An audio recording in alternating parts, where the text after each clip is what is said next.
বাংলাদেশ থেকে অনেকেই Portugal support করে, তারা অনেকে কান্না করেছে দেখলাম। তো দর্শক যারা রয়েছে বিশেষ করে তারা কিন্তু একটা লিজেন্ড, ফুটবলের লিজেন্ড কিন্তু তারা, রোনালদো, মেসি, নেইমার, তারা কিন্তু লিজেন্ড। তারপরেও এরা বিদায় নিয়ে নিচ্ছে, এদের জন্য অবশ্যই শুভকামনা থাকবে, কারণ তাদের খেলা দেখে ভালোবাসি আপনার জন্য আজমের শেরপুর হাসান। তো এই মুহূর্তে আসলে একটা বিষয় নিয়ে আলোচনা করি, কথা বলি আপনার সঙ্গে। যারা অবশ্যই বিশ্বকাপ খেলা দেখছেন, বিশেষ করে খুব অল্প সময়ে কিন্তু বিশ্বকাপ ধীরে ধীরে হারিয়ে যাচ্ছে, সেই সময়গুলো কিন্তু আসলে মনে করার মতো। আজকে আসলে অনেক বড় বড় দলের, অনেক যাদের খেলা দেখে আমরা খেলা দেখতাম, তারা কিন্তু আসলে বিদায় নিয়ে নিচ্ছে এই বিশ্বকাপ থেকে। তো যেমন ধরেন নেইমার, তার পরিশ্রম, তার কতটুকু খেলা অধিকার ছিল, সে কতটুকু খেলার জন্য নিজেকে বিলিয়ে দিয়েছিল, সেটার প্রমাণ কিন্তু আপনারা পেয়েছেন। নেইমার দেখেন যখন মাঠ থেকে বের হয়ে গেলেন, তখন কিন্তু তার চোখে প্রচুর লেভেলের কান্না, এমনকি তাকে কান্না দেখে দর্শকরা অনেকে কান্না করেছে। তো এখানে সবচেয়ে বড় কথা হচ্ছে নেইমার কিন্তু অনেক স্ট্রাগল করেছে, তার যে পারফরমেন্সটা সে কিন্তু দেখাতে পারলো না জাতিকে। কারণ এর আগেও যে ব্রাজিলের যে মানে ভালো ভালো প্লেয়ার ছিল, তারা যে ইতিহাস রেকর্ডগুলো দেখিয়ে গেছে ব্রাজিলকে, কিন্তু নেইমার কিন্তু সেখানে পারলেন না। কিন্তু ব্রাজিলিয়ান যারা ফ্যান রয়েছেন, তাদের মধ্যে নেইমারই কিন্তু একটা বিশ্বকাপ। আসলে ব্রাজিল কিন্তু 2002 সালের পর থেকে কিন্তু আর 22 বছরের মধ্যে কখনো বিশ্বকাপ নিয়ে দেখাতে পারলেন না। এটা একটা নেইমারের জন্য একটা ব্যর্থতা। তো যাই হোক, এখন নেইমার নাকি অবসর নিয়ে চাচ্ছে। তো আমি এখান থেকে বলবো, নেইমার আরো সময় রয়েছে, তিনি চাইলে আরো ভালো খেলতে পারবে সামনে, কারণ 2030 সালে বিশ্বকাপ খেলার জন্য কিন্তু তাকে রিকোয়েস্ট করা হয়েছে। সে কিন্তু অবশ্যই বিদায় নিচ্ছে বিশ্বকাপ থেকে। তো ভিনি জুনিয়র, সে কিন্তু মানে ব্রাজিলের কিন্তু দ্বিতীয় একজন নেইমার হয়ে সে থাকবেন। তার খেলার পারফরমেন্স নেইমারের মতনই প্রায়, অনেকে তাকে নেইমারের সঙ্গে তুলনা করে।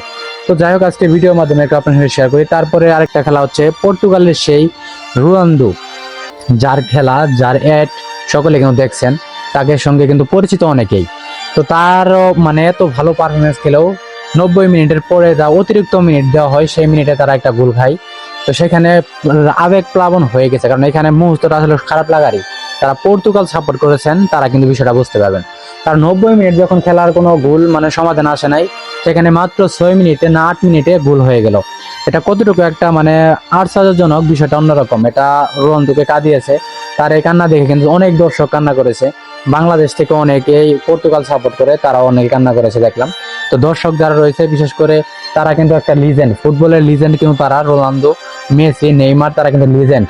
তারপরেও এরা বিদায় নিয়ে নিচ্ছে, এদের জন্য অবশ্যই শুভকামনা থাকবে, কারণ তাদের খেলা দেখে আমরা যে পরিমাণ অনুপ্রাণিত হয়েছি, তাদের যে কথাগুলো, তাদের খেলা দেখে আমরা যত পরিমাণ কথা বলেছি, একটা খেলা দেখে একটা আনন্দ আছে, সেই আনন্দটা কিন্তু পেয়েছি। তাদেরকে আর কখনো মাঠে দেখতে পারবো না, এটা একটা আফসোসের মাধ্যম। তো একই সঙ্গে যে কত লিজেন্ড যে বিদায় নিচ্ছে বিশ্বকাপ থেকে, এটা কিন্তু সামনে দেখা যাচ্ছে।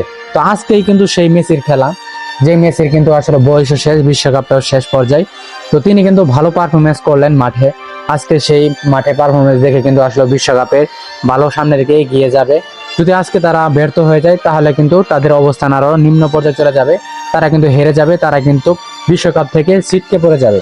তো মেসির খেলা দেখে অনেকে আশ্চর্য হয়ে গেছেন, এরকম একটা বয়সে তিনি যে পরিমাণ পারফরমেন্স দেখাচ্ছেন, সত্যি বলতে এরকম বয়সে কেউ পারফরমেন্স এতটুকু দেখাতে পারে না। নেইমার বলেন, মেসি বলেন, রোনালদো বলেন, তারা কিন্তু সবাই ব্যর্থ। মেসি কিন্তু এখনো পর্যন্ত লড়াই করে যাচ্ছে। মেসির যে পারফরমেন্স, মেসির যে গোলগুলো রয়েছে, এখনো কিন্তু মানে তার লেভেলে যেতে পারে না এখন অনেকেই। তো এখানে তার খেলা দেখে আপনারা অনেকেই অনেক মনতে পারেন, কিন্তু এই লিজেন্ড গুলো সারা জীবন যারা খেলা পছন্দ করে, খেলা দেখছে, তারা কিন্তু এদেরকে অনেক মিস করবে। বিশেষ করে মেসি কিন্তু বিদায় নিবে এইবারে, মানে তার এই বিশ্বকাপ শেষ হলে তারপরে কিন্তু বিদায়। পর্তুগালে কিন্তু অবশ্যই রোনালদো কিন্তু বিদায় নিয়েছে, নেইমারের কিন্তু অবশ্যই ব্রাজিলের নেইমার কিন্তু বিদায় নিচ্ছে, কিন্তু সকলেই রিকোয়েস্ট করতেছে নেইমার যেন আবারও কাম ব্যাক করতে পারে, 2030 সালে যেন তিনি বিশ্বকাপে দেখতে পারি আমরা সবাই। এটা সবার জন্য আহ্বান, সবাইকে অবশ্যই মানে ইঙ্গিত করে অনেকেই বলতেছে কথাটা। তো ভিডিওটা আপনারা দেখলেন, ইউটিউব চ্যানেল থেকে দেখে থাকলে অবশ্যই সাবস্ক্রাইব করবেন, ফেসবুক পেজ থেকে দেখে থাকলে অবশ্যই ফলো করবেন। ভালো থাকবেন, সুস্থ থাকবেন, দেখা হবে নেক্সট কোনো একটা ভিডিওতে। আজকের মতো এখানে বিদায়, আল্লাহ হাফেজ।